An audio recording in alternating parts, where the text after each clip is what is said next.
السلام علیکم دوستو، سوال: رمضان المبارک کے مہینے میں رات کے وقت اپنے بیوی کے ساتھ ہم بستری کرنا جائز ہے یا نہیں؟ تو اس کا جواب یہ ہے کہ بالکل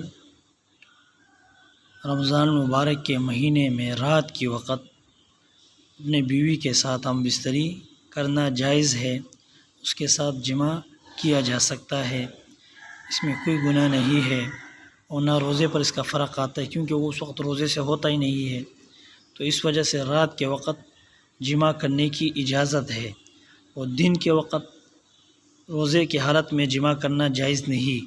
اگر کسی نے کیا تو اس پر قضا اور کفارہ دونوں لازم آئیں گے۔ قضا ایک روزہ رکھے گا اور کفارہ 2 مہینے مسلسل پے در پے روزے رکھے گا۔ 2 مہینوں اگر 1 مہینہ روزہ رکھا، 31واں روزہ اس نے کھا لیا نہیں رکھا تو دوبارہ شروع کرے گا، یہ دوبارہ ایک کی عادت پر جائے گا، دوبارہ 1 سے یہ سٹارٹ کرے گا۔ 2 مہینے پے در پے روزے یہ رکھے گا۔ اگر روزوں کی طاقت نہیں ہے تو 60 مسکینوں کو 2 وقت کا کھانا کھلائے گا، 60 مسکینوں کو 2 وقت کا کھانا کھلائے گا، تب جب روزے کی طاقت نہ ہو، ضعیف ہو، اتنا بیمار ہو کہ روزہ نہ رکھ سکتا ہو۔ اگر روزہ رکھ سکتا ہے تو 2 مہینے پے در پے یہ روزے رکھے گا، بیچ میں 1 روزہ بھی نہیں کھائے گا یہ۔